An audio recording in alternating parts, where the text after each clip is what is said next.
Sarah, bagaimana kasusnya William? Buruk, semua bukti mengarah padanya. Kelakuan Laras juga janggal. Kemajuan kasus ini sangat lambat. Ini hanyalah kasus biasa. Tapi para atasan sampai tahu. Mereka bilang kasus ini harus diinvestigasi menyeluruh. Mereka juga bilang, karena identitas William spesial, dia tidak bisa menyewa pengacara. Sepertinya ada orang yang menginginkan William mati.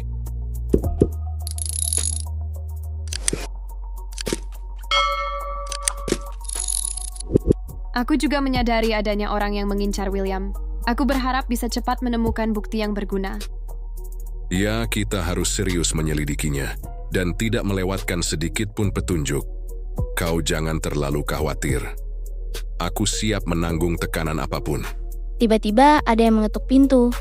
Dan ternyata itu adalah petugas yang membawa laporan kejadian. Seketika Sarah pun langsung terkejut saat melihat laporan itu. Di laporan itu berisi bahwa terdapat sidik jari William di tubuh Damien.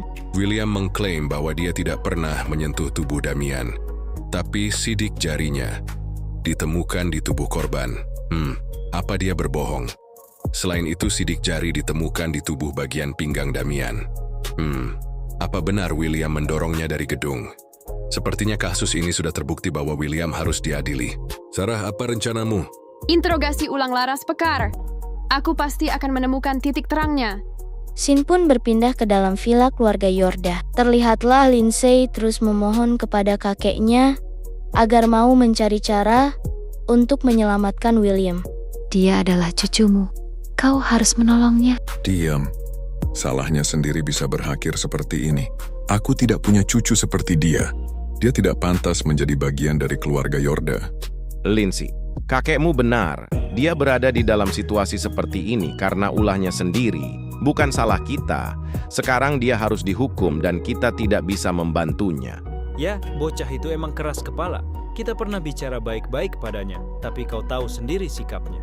Lindsay yang merasa omongannya tidak berguna pun bergegas pergi dengan rasa sedih. Hahaha, sungguh keberuntungan bagi kita. William pasti akan mati. Dia tidak akan bisa mengancam kita lagi. Kau terlalu meremehkan William dan khasiatnya pil pincai. Selama dia bersedia memberikan pil pincai, dia akan selamat. Tidak mungkin. Aku sudah mengaji semua bukti dan semuanya mengarah pada William. Dia pasti akan menerima hukumannya. Hukum hanya berlaku pada orang miskin. Tidak ada yang sempurna, pasti ada celah. Celah itulah yang akan dimanfaatkan orang kaya. Oleh karena itu, hukum hanyalah mainan orang kaya. Salah satu dari keluarga Orlando atau keluarga Niall pasti akan menolong. Scene pun berpindah ke dalam ruangan interogasi. Dan terlihatlah Sarah yang sedang menginterogasi Ibu Damien. Namun Ibu Damien masih saja terus menangis. Dan selalu mengatakan William yang membunuh anaknya. Sarah pun curiga. Karena di kamera CCTV Ibu Damien terlihat biasa saja. Dia mulai menangis. Ketika para polisi masuk, Bu Damien yang mendengarkan perkataan itu langsung mengalihkan pembicaraan dengan memojokkan. Sarah sebagai polisi yang tidak mengerti dengan keadaan seorang ibu yang baru kehilangan anaknya. Seketika Sarah pun menyuruh Ibu Damien untuk melanjutkan menangis. Dan dia akan membacakan hasil otopsi yang baru saja keluar. Sarah pun menyatakan hasil otopsi dengan pernyataan yang terbalik untuk mengelabuhi Ibu Damien. Sarah menyatakan bahwa hasil otopsi dari mayat Damien tidak terdapat sidik jari dari William. Seketika Ibu Damien tanpa sadar berhenti menangis dan berkata bahwa mereka tidak memeriksanya dengan benar. Oh, begitu ya. Baiklah, aku punya pertanyaan lain. Kenapa tiba-tiba kau berhenti menangis? Mungkinkah hanya dengan satu laporan otopsi yang menurutmu bermasalah bisa membuatmu lupa menangis? Kenapa kok diam? Seketika Ibu Damien pun langsung menangis kembali sambil menyindir seolah-olah Sarah melindungi William. Sarah yang tahu kondisi ini tidak memungkinkan, dia pun langsung menyuruh Ibu Damien untuk pergi. Namun, Sarah tidak membiarkannya pergi begitu saja. Dia menyuruh bawahannya untuk mengikuti kemana Ibu Damien pergi. Akhirnya aku menemukan petunjuk. Genit, tunggu saja. Aku pasti akan membebaskanmu. Baru saja menarik napas panjang, petugas lain pun masuk dan memberitahu Sarah bahwa ada yang membuat keributan di kantor, dan Sarah pun bergegas untuk mencari William. Scene pun berpindah ke ruangan di mana William ditahan. Dan terlihatlah William yang sangat kesal karena sudah 10 jam masih tidak ada titik terangnya. Sial, hanya karena masalah ini aku sudah ditahan selama 10 jam. Aku baru saja siap kecelakaan, dan sekarang aku malah masuk penjara. Hah, siapa yang bisa tahan seperti ini? Apa mereka pikir aku lemah dan bisa memperlakukanku seenaknya? Sebenarnya siapa pelakunya? Apa tujuannya? Apa karena pil pincai? Hah, siapa sebenarnya musuhnya? Selama 10 jam ini nggak ada yang menjengukku. Bahkan, Katie pun nggak datang. Ini aneh. Ini sangat aneh, Shell. Andai saja aku cukup kuat, ini pasti nggak akan terjadi. Tiba-tiba Yuli pun datang untuk menjenguk William. Karena ada yang ingin dibicarakan, Yuli pun menyuruh asistennya untuk pergi. Awalnya William mengira bahwa Ketilah yang akan pertama datang menjenguknya. Namun kenyataannya tidak. Yuli pun menanyakan kabar William, dan William pun membalasnya.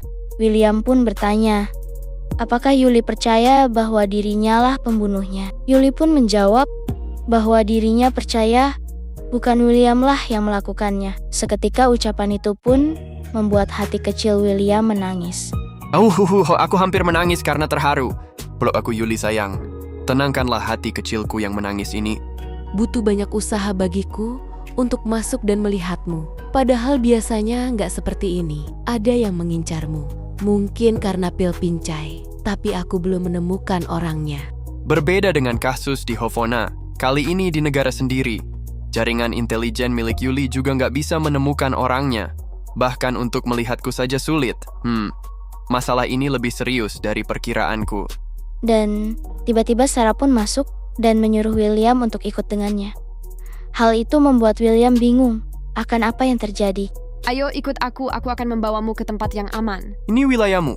Aku tidak panik meskipun sedang ditahan. Kenapa malah kau yang panik? Ikut saja, nggak usah banyak tanya. Aku akan menuntutmu jika kau mencoba untuk memanfaatkanku. Tampan, bisakah aku memanggilmu pria paling tampan? Ikut denganku ya? Aku mau lihat siapa yang berani datang ke kantor polisi dan melawanku. Apa dia pikir aku hanya berondong yang bergantung pada perlindungan wanita? Nggak bisa, kau nggak boleh keluar. Hah?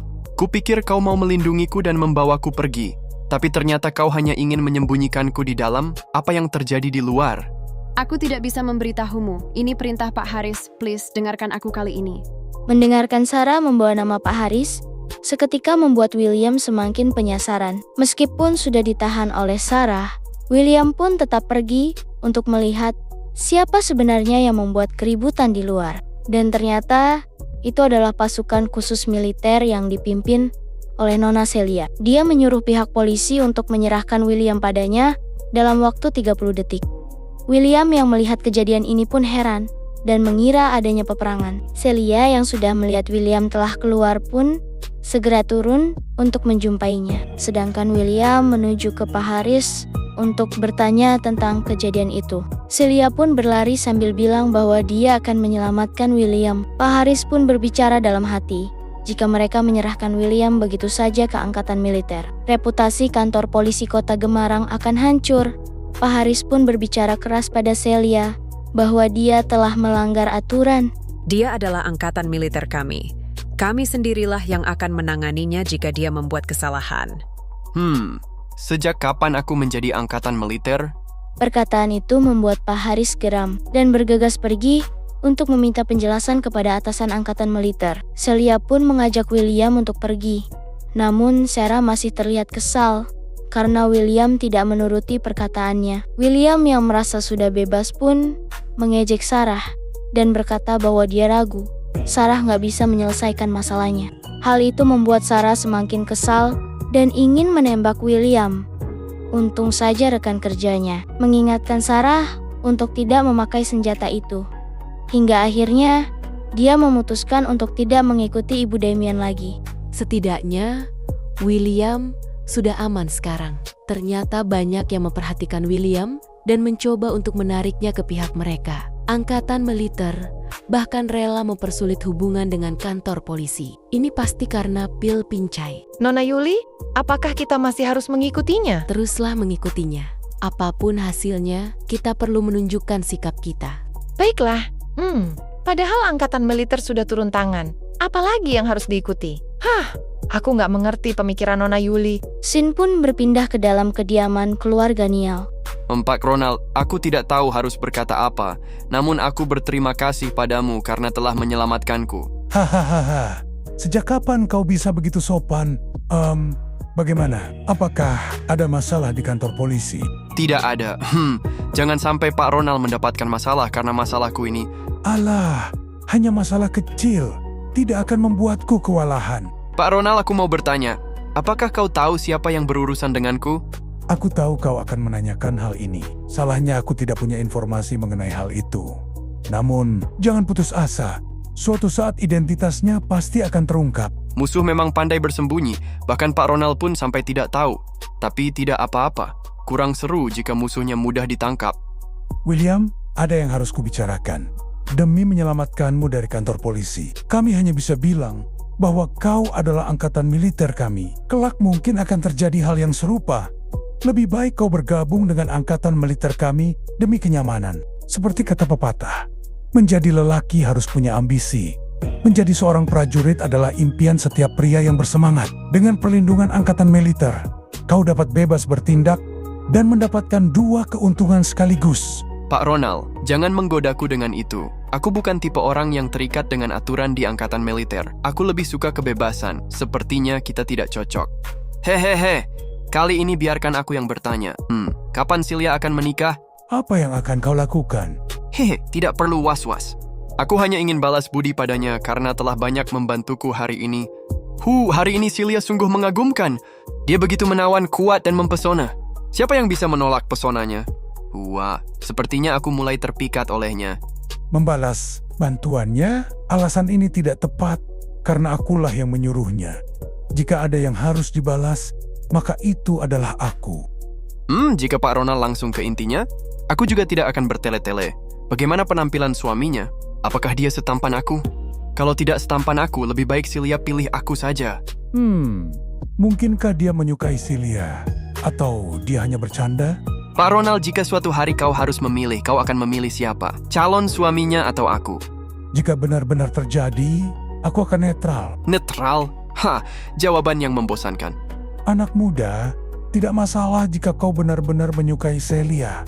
Tapi, jika kau berani bermain-main dengannya, aku tidak akan melepaskanmu. Meskipun kau pernah menolong keluarga Niall. Jangan khawatir, mungkin kau nggak akan percaya. Tapi aku adalah seorang pria yang setia. Aku bodoh jika harus percaya padamu. Tiba-tiba, datanglah salah satu anggota kakek Ronald untuk membisikkan sesuatu pada kakek Ronald. Apa? Beritahu mereka bahwa aku akan bertanggung jawab. Pak Ronald, apakah kau mendapatkan masalah karena aku? Mungkin lebih baik biar aku saja yang mengatasinya. Berhentilah mengomel. Kau adalah orang yang berjasa bagi keluarga Niall. Siapapun yang menghalangimu, berarti dia menghalangi keluarga Niall. Pak tua ini masih tahu berterima kasih. Tidak sia-sia aku menyelamatkannya waktu itu. Aku pergi sebentar. Kau juga jangan diam saja. Kenapa sidik jarimu ada di tubuh Damien? Hal ini perlu diselidiki dengan jelas. Menurutku, Laras sangat mencurigakan. Apa mungkin Laras yang begitu mencintai Damian rela membunuhnya hanya untuk menjebakku? Kakek, sudah selarut ini kau masih mau keluar? Iya, kau mengobrol dengan William dulu. Aku akan keluar sebentar. Apa dia benar-benar mengira aku ini orang tua yang mudah dipermainkan? Apa yang terjadi? Apa ada masalah? Apa karena kau? Lupakan saja. Apa yang kau dan kakekku bicarakan? Aku meminta Pak Ronald untuk menjodohkanmu denganku. Serius? Ya, sangat serius. Tidak mungkin. Dia benaran menyukaiku? Bagaimana ini? Ini akan menjadi masalah besar. Aku sudah mempunyai tunangan. Habislah aku. Kenapa diam saja? Karena salting, Celia pun bingung. Mau bilang apa lagi? Dan dia memutuskan untuk menghindari William. Karena Celia dan kakek Ronald sudah pergi, William pun bingung akan pulang dengan siapa. Dia pun memohon pada petugas untuk mengantarnya. Namun petugas tidak bisa, karena dia lagi bertugas. Karena nggak ada pilihan lain, William pun pulang dengan berjalan kaki. Spesial Pak Ronald pun sudah gila. Kenapa dia memilih tinggal di tempat seperti ini? Di tempat yang terpencil seperti ini, nggak ada desa atau toko, bahkan nggak ada taksi, ponselku pun mati. Sial, aku benar-benar bodoh. Kenapa aku harus menggoda Celia? Para prajurit juga keras kepala, padahal mengantarku nggak akan berdampak apa-apa. Tiba-tiba ada mobil mewah, plus wanita cantik, berhenti menghampiri William. Kau pasti William kan? Sial, wanita ini cantik kali. Pesonanya yang menggoda bahkan melebihi Vivian. Benar, aku William. Gak nyangka bisa dikenal oleh kakak secantik ini. Kakak, seharusnya kau panggil Bibi. Sepertinya kau dalam masalah. Apakah kau butuh tumpangan? Oke, terima kasih Bibi cantik. Tolong antarkan aku ke kantor polisi. Kau memang gak tahu malu ya. Baiklah, segini dulu untuk Dewa Obat part 33-nya. Untuk yang belum subscribe, yuk subscribe supaya nggak ketinggalan saat ada update video. Dan yang sudah subscribe dan dukung channel ini, saya ucapkan terima kasih dan semoga sehat selalu.